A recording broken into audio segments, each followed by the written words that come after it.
Hello and welcome everyone to Ananke's Literature Festival. It is an absolute privilege and pleasure for me to welcome Fatima Rizvi.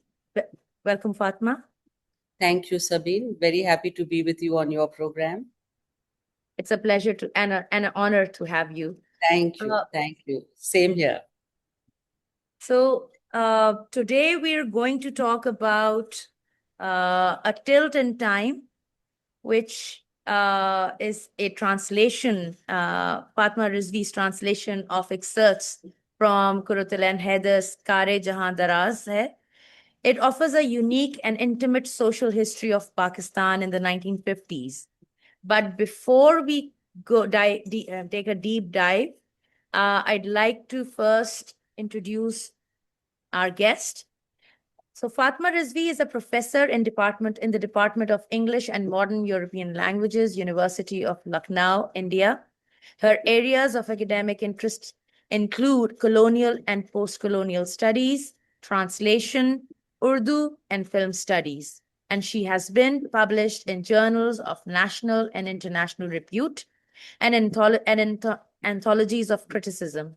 She co-edited Understanding Disability, Interdisciplinary Critical Approaches, and is revisiting the All India Progressive Writers Movement, Critical Perspectives on Literature and Culture for Oxford University Press. Her translation of Qurratulain Hyder include Beyond the Stars and Other Stories, and A Tilt in Time, Partition in Pakistan, a mid-century memoir. Also, both of these have been published by Women Unlimited. She also co-translated At Home in India, Stories, Memoirs, Portraits, Interviews, published by Women Unlimited in 2024, and translated Javed Siddiqui's essays as Shadows on the Wall, Pen Portraits, in 2026. She is a Meenakshi Mukherjee Memorial Prize winner and a Jawad Memorial Prize awardee. So thank you so much, Fatma. Thank you. Should we first start with a read from your book? Sure, Sabine. That would be lovely. I'd love to read an excerpt from here. This is about Zahedi Sahab, जो कि दिल्ली के रहने वाले थे, and he emigrated to Pakistan after his library in Karol Bagh was burned down and his house was burned down. So part of his family stayed back in India, and he with the son migrated to Karachi.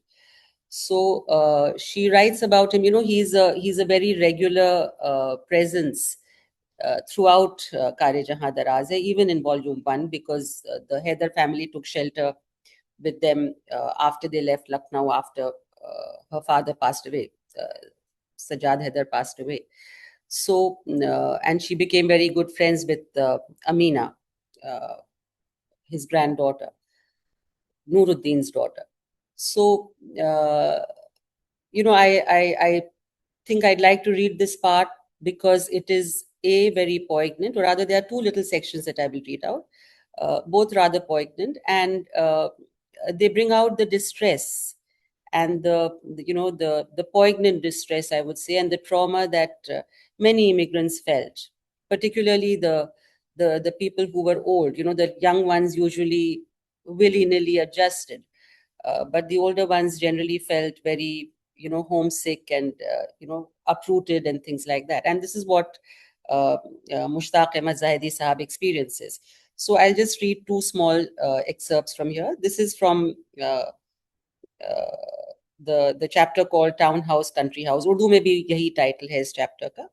So she writes, I found Chacha Mushtaq Ahmad Zahedi seated silently on an easy chair on the veranda of his house in PCHS in front of a new cemetery that had come up, exactly as I would find him seated on the veranda of his palatial house on 4 Parkside, North Karol Bagh, Delhi. Or prior to that, on the veranda of Koshak, Karol Bagh, again in Delhi.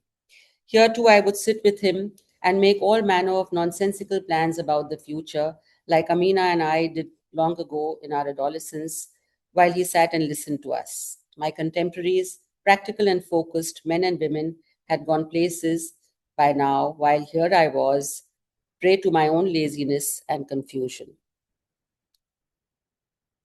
Alarmed at what the future held for me, I said, Chacha, time is fleeting and I have achieved nothing.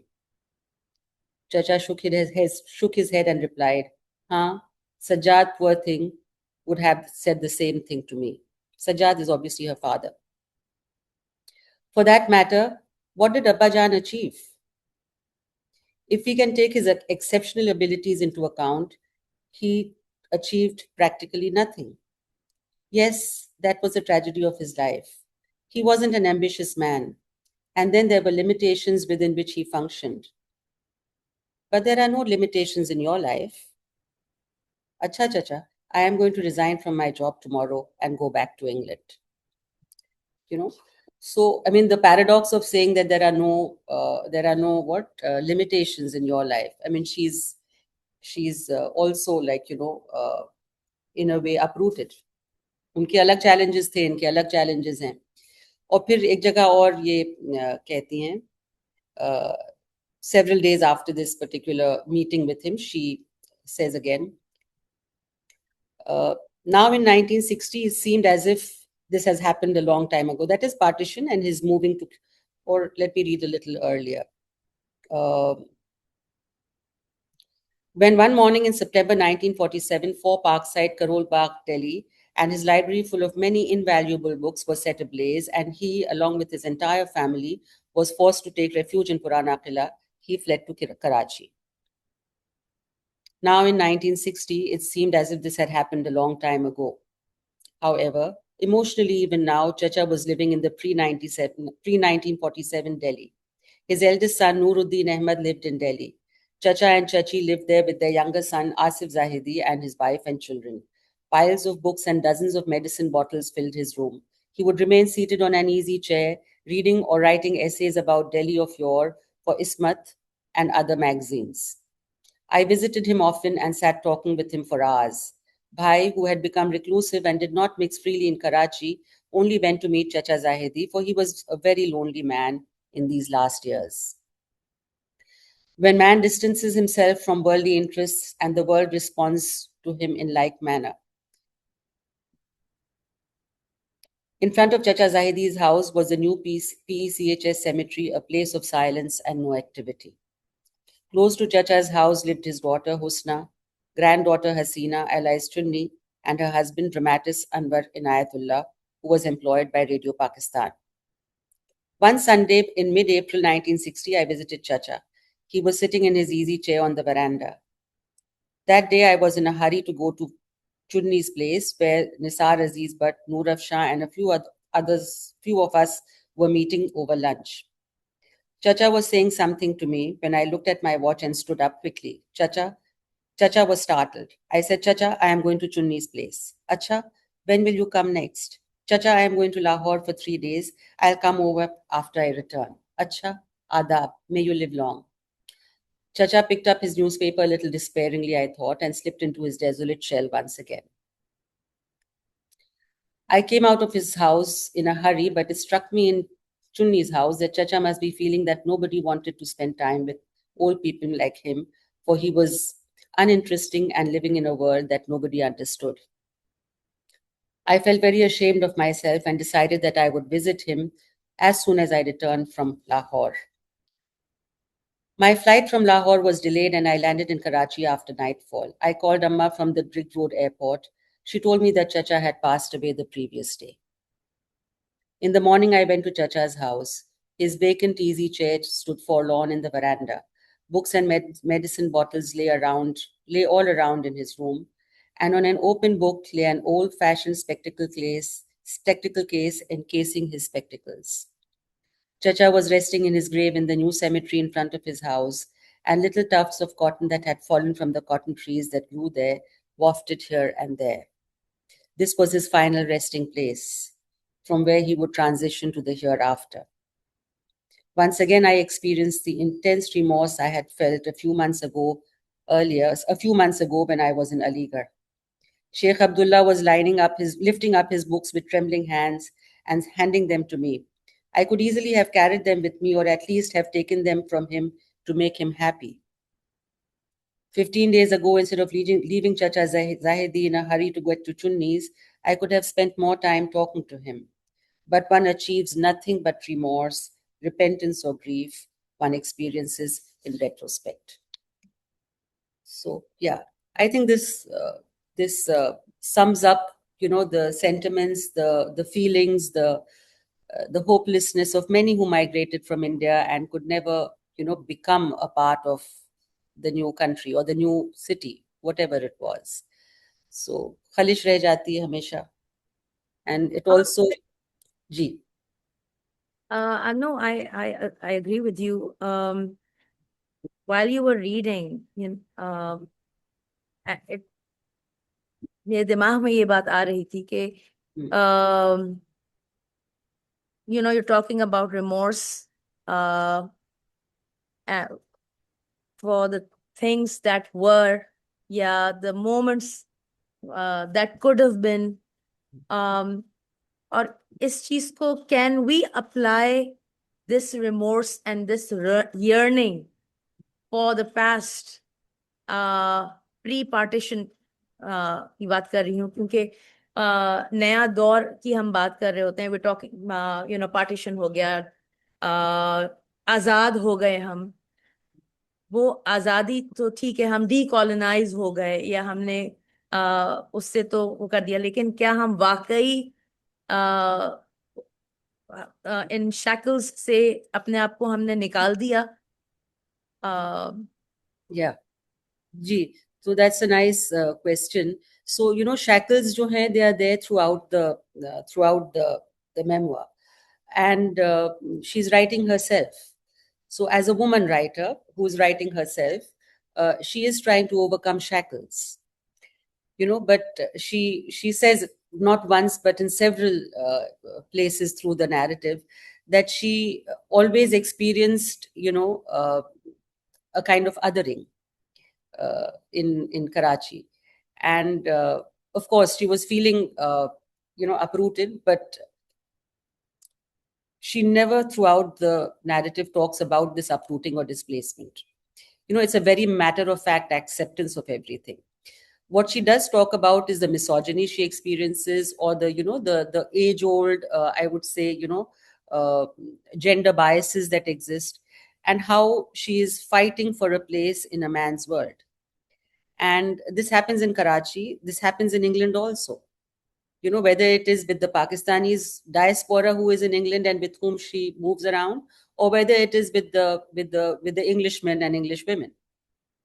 That whole episode of by the way, what I read out was from somewhere towards the end of the memoir. So the entire memoir is full of her experiences in Karachi, in Lahore, in London, in in Dhaka, in Chittagong, in a whole lot of places. So everywhere she goes, somehow or other, she experiences these otherings, or let us say, if not otherings entirely, then biases, and they form, a part of the narrative, and they also, in many ways, bring her across as a feminist writer. But this overcoming of the past is not what she talks about, or past memories is not what she talks about, except in one or two instances like this one. Most of the time it is like, grappling with whatever is in a very matter of fact way and moving on. So this moving on is what I feel is a wonderfully positive attitude that she has. And given the fact that, from a very privileged position, she's suddenly now a muhajir, with not even a place to live, because through the narrative, we see her living with a cousin. Yeah. And the mother living somewhere else, the brother living in a tiny house. And everything has changed. So instead of brooding over that change, what I really find very, very appreciative in a woman back then is the courage with which she grapples with whatever comes her way, and makes the most of it. You know, uh, time and again she talks about how uh, it's uh, it's good. It's, how she's trying to overcome the barriers that come her way, And whether it's in the workplace or whatever. yeah, yeah, yeah. Yeah. And how do you, as a translator, Mm. first a reader, then a translator, engage with a text where she is not just uh, she's a witness and a participant. Mm. Mm. So yes, so if you talk about translating the complexities of the text, that of a witness and of a participant, throughout the text you hear her voice, whether as witness or as participant. So the greater challenge was to be able to recreate her voice, or to re-represent, not recreate, re-represent her voice in another linguistic culture. And as a person who belongs, let us say, to both cultures, most of us are multicultural now, hybrid, so to say. So as a person who is embedded in both cultures, I thought, my greatest challenge was to recreate or to re-represent the nuances that are there in her text. She is, of course, a central character, witness and participant in whatever is going on in her life and in the lives of all others around her. So there are also times she philosophizes on this. So I thought that the most challenging parts were translating the philosophical musings of the writer. And sometimes I felt that Urdu was a very, very deeply nuanced language, and it was a challenge to recreate those sentiments in English. I have tried my best, but I mean, there are two very different linguistic cultures within which we are negotiating, or rather I was negotiating. So yeah, it अक्सर लगता था कि it may not be possible to re-represent this sentiment, but somehow it happened. And the thing with Heather is that the more you translate her, the more you learn to deal with the challenges that she throws up. She's a complex writer. So and fortunately, Kare Jahan is not the first piece that I have translated. So I mean, one knows the character of the writings that are going to, that you are going to translate, that one is going to translate. So with that knowledge, I think it became slightly, I would say, slightly convenient, if I may use that word for want of better word, or more smooth. Maybe the transition became more smooth uh, for me. But yeah, I mean, it's not easy to translate her, no doubt. And how do you, because so I'm not going to say how do you define identity, but Mm-hmm. how do you approach identity when it comes to a complex writer like Qurratulain Hyder, and your an identity, when at the intersection of gender, at this intersection of migration, there's so many elements at play. So how do you, as a translator, as and in terms of translation as well, and in terms of a female translator, well, you're fine, you're translating a female author, but how do all these things factor Yeah. in? Yeah. So identity, as anyone who reads this volume, or anyone who deals with aspects of identity, will know that it's something very dynamic. And we see that happening throughout this text, and all her texts. In fact, it's an ever changing, ever evolving, ever developing feature of human life, and humankind. So yes, there are many identities that we find in this one person who is writing her. She has many identities. She's a family woman, she's a working woman, she's a writer, she's a translator also.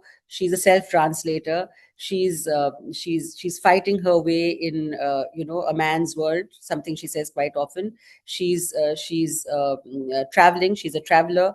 She loves to she loves a joke or two, but also very importantly, I must point out over here that she comes across, or rather, she reveals only that much of herself as she wants her reader to know. Or as she wants the reader to become familiar with her. So there is always a line between what she wants to know, wants the reader to know, and what she holds back. So it's not this is not a bear all tell all kind of memoir. It's how she wants the reader to see her, or how she wants to project herself to the reader. So there is an identity which she's building for herself, or she's constructing for herself throughout the text. Particularly these chapters, at least in the earlier ones, what we notice is, in volume 1, because this is most of volume 2, we see her as a young woman. And at times we also see her as happy-go-lucky, cheerful, carefree. And then suddenly the death of the father in 1943, the years in Delhi post his passing, or the years in Lucknow post his passing, and then the loss of all her other older chachas and relatives, and then migration, with only the women of the family coming because the men are no more. So there are challenges to be met, and these challenges, I think, she allows the reader to witness only what she wants them to witness.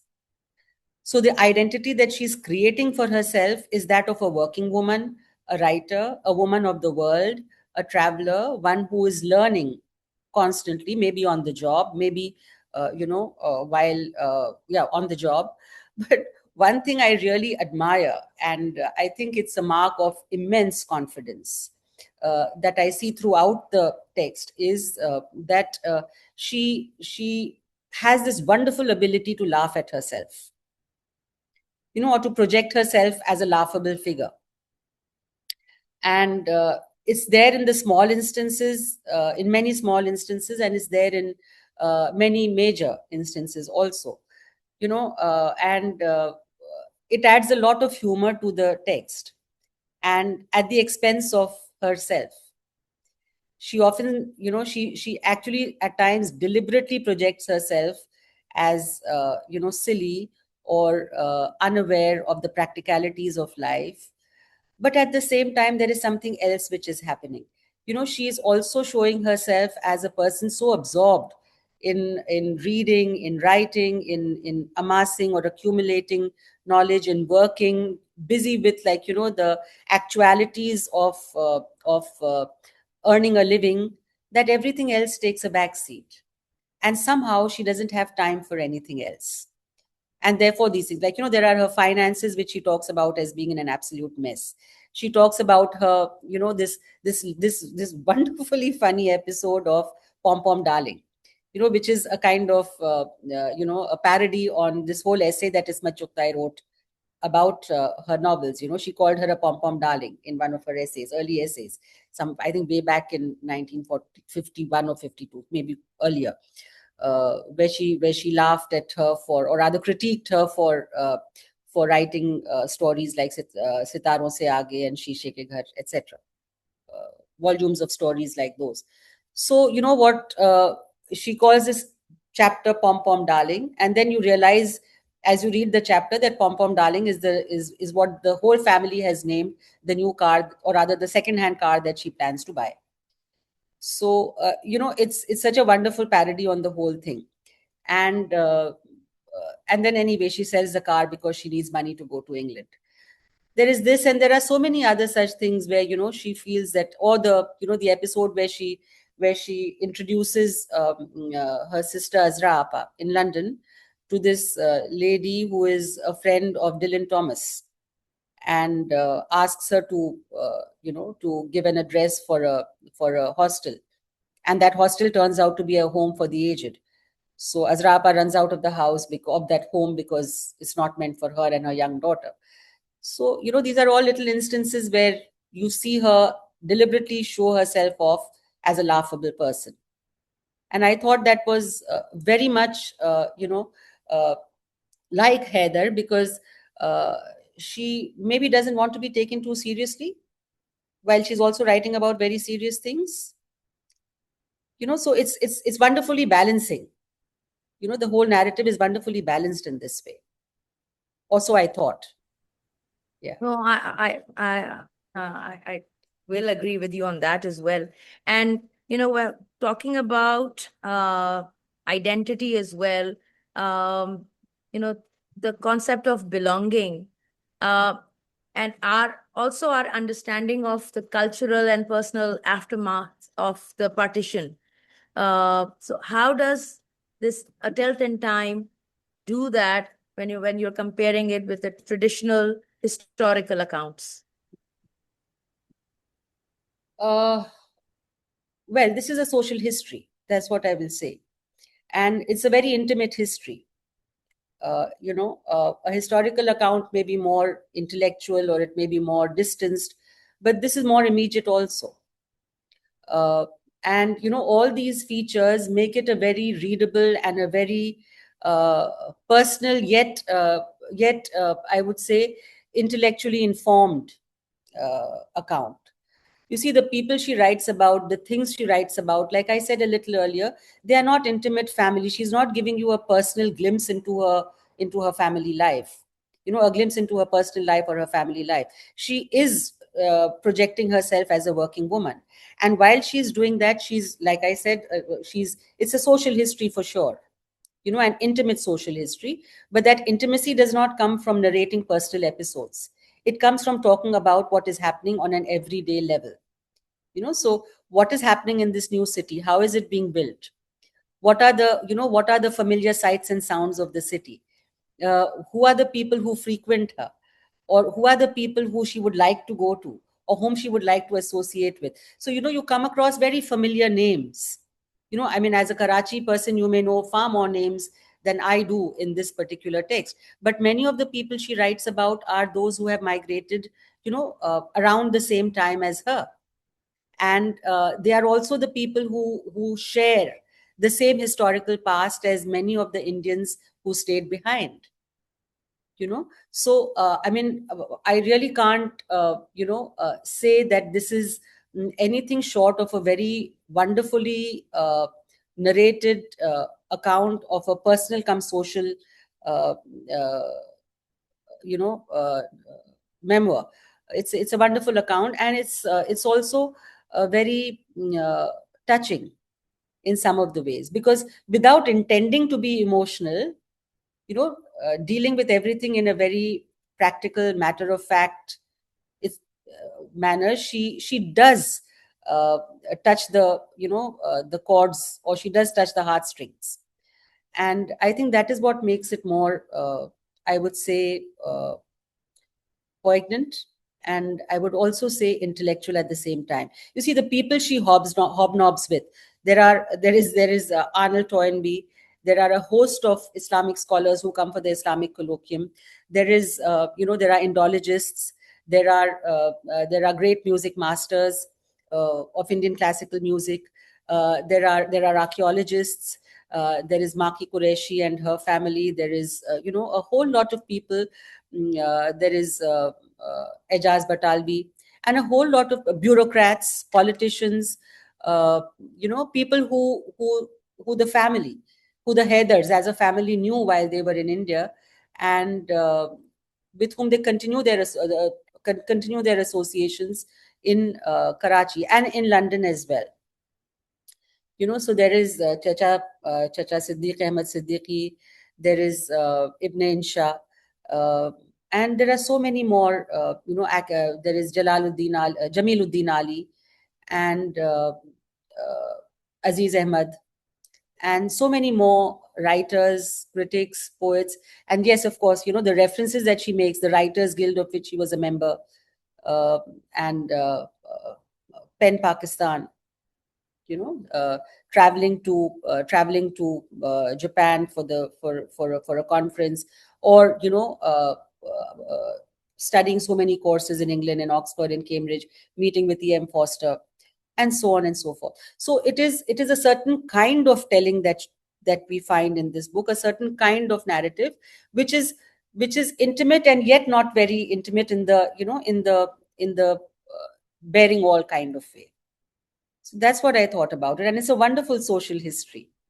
And it this gets me to think. I was reading the other day. I'm always quoting or alluding to Romila Thappar's "The Present Yeah. Colonizes the Past," and how you Yeah. talk about or you tell history and how you engage with it, and how uh, history is being told right now. And talking with you, discussing this amazing book with you, um, I think social history is something how we should we engage with history uh, through this route. Why I'm saying this is because I feel, sometimes history, who is actually writing what happened in the past, is really important, because there is a popular history as well, which is very one dimensional. And when you read such works, you get to know the richness of that the society consists of, rather than something which is very black and white, which is and how it is, how communities are being portrayed, how living in a such a diverse country is being portrayed, or even in Pakistan or in India. So I do you think this polarization and this hate, one way of dealing with that is through reading Yeah. such works? Yeah. So definitely such tellings help us, understand life better. They help us understand the times better. They help us, let us say, transcend the distances, the barriers, the barbed wires that maybe traditional histories will build, or histories that are told from a telling point of view will build. Uh, Also, it's a wonderful glimpse into the day-to-day happenings and the goings on of a time. And this time, I think, is very crucial. The 10 years after independence, they are very crucial to both India and to Pakistan, because these were two nations that were just finding their feet, so immediately after independence. And it was also a very important time for the governments, of course, but for the people. In India, at least, you know those who did not leave the country did not, or in Pakistan for that matter, in both the countries, those who did not migrate were still better off, better settled. But those who migrated, who came from that, on either side of the border, were having to brave it out in so many different ways. And we talk about privilege, we talk about moving out as deprivileging, but of course that happens, and we see it over here also. So that is why I talk about writing a history from below, not exactly in the sense of writing it from the point of, let us say, the peasant, or the working community, but from the point of someone who has lost privilege and who belongs to a marginalized community now. So if you look at Heather's life in India, it was a very privileged life. And if you read this memoir also, you will never get the sense that she is underprivileged or she has lost her positions of power, because that is not how she wants you to see her. But if you read between the lines, if you read the things she writes about, if you try to judge what she's saying, you realize that she is definitely, she has lost privilege, and she is a marginal community now, belongs to a marginal community now. And yet she's not, she's almost uh, sure she doesn't want to talk about it. That is why it is about doing this, doing that, going here, going there, constantly talking about the hectic activity that her life was all about. And yet the references that she makes, when she talks about this old gentleman who has come from India, and who the musician, and who lives in a small room with a veranda, I forget the name now, and who teaches music, an ustad who teaches music, and she and Noor Afshan decide to go to him only so that they can help him, because they know what it is to suddenly be uprooted and displaced and have nowhere to go or nothing to do or no income coming in. Or when she talks about Azuri and how she is so keen to provide uh, you know uh, sustenance for her, or when she talks about so many other underprivileged people or marginalized people. Why? Because they have all suddenly become muhajirs, and they are finding their feet, they are trying to make a go of their lives or do something with their lives. So the narrative is full of such people. But and she does talk about them because they form part of her community, isn't it? So yes, not about herself, but yes, when you read about what she has to say about the others, you definitely get a sense that she is sensitive to the loss that these people have experienced. And she is talking about the way they rebuilt themselves, or they reconstructed their identities. It's also a complete reconstruction of an identity. So how they reconstructed their identities in this new world called Karachi, you know. So yeah, I think it's that's what I would say about it. Yeah. Wow. And just to sum it up, Yeah. how do you think sh- um, Qurratulain Hyder views partition?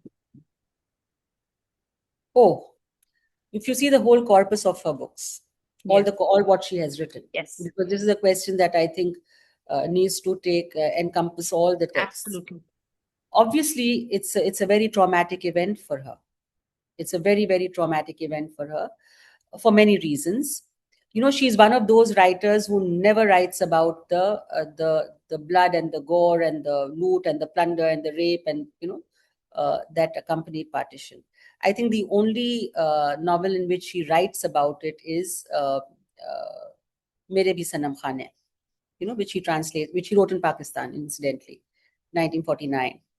And then there are some elements of it in very, I would say, minimal, but they are there elements of burnings in Safina Ghamedil, uh, which was translated much later in India by Salim Tidbai as Ship of Sorrows. So, barring these two novels, she doesn't talk about the loot and the plunder. Her larger concerns, are with the loss of the pluralism, the loss of hybridity, the loss of syncretism, the loss of the loss of the civilizational unity that bound people of all religions. And that to her it's an intangible loss, and it's also an irreparable loss. The tangibles, maybe somehow uh, you may win back your wealth, or you may win back your home somewhere. But these losses which are intangible, the loss of culture, hybridity, syncretism, the fondness for one another, the natural, the unself-conscious sense of being one large society or being one large family, with family which is lost, is irreparable. It's a damage which is irreparable. And that is what I think hurts her the most. uh, uh, Throughout her novels, even in these two novels which I talked about, even in 1971, when the Bangladesh war and Aakhir Shab Ke Humsafar, that too is a very poignant tale of how so much of culture was lost, so much of art, music, the hybridity of everything was lost. In fact, if you read Sitaron Se Aage, the whole text is a wonderful fusion of the Eastern and the Western cultures. She talks about it all the time in her stories, but I think she's also in the very structure of her stories talking about that unself-conscious syncretic sensibility with which she grew up. And she talks about fusion dances and fusion music and, like, wonderful things which probably when she wrote the text nobody could associate with. And I think terrified by that essay and by all the negative criticism, pom pom darling, and all the negative criticism the text left, she just put it aside. She just didn't want to look at it, and then she only referred to it in passing. But that is the sensibility which I think remains. The desire for togetherness, for an uncomplicated, or not uncomplicated, I would say, but for a kind of hybrid living space where everyone respects the other and wants to be respected also. So I think partition is something which brought an end to so many of these sensibilities. And that is a tragedy. That is a tragedy which she writes about. She keeps going back to that tragedy, isn't it? Yes. So, and then she also writes about the tragedy of 1857 in Gardish Range Chaman. Yes. So I think she's actually very, very focused on highlighting these losses through her texts, and always hopeful. Like that little bird, who lifts its feet up to the sky, hoping that the sky will not fall. I can't recall the exact words, but she is like that little bird, who hopes that the sky will not fall. But yeah, so I mean, that's what I think, that it was a tremendous loss in all her accounts, and it's a very glaring loss that you see throughout her texts. Indeed, I agree with you. Thank you so much, Fatma, for Thank you, sir. Lovely conversation. And I am so looking forward to reading yeah. Lovely, that would be lovely, because it's a wonderful text. आप उर्दू में पढ़िए, अंग्रेजी में नहीं पढ़ सकती. बिल्कुल. The joy of reading it in Urdu is just wonderful. Thank you so much for having me with you. Thank you. Lovely talking with you. Same here, same. Bye-bye. Bye.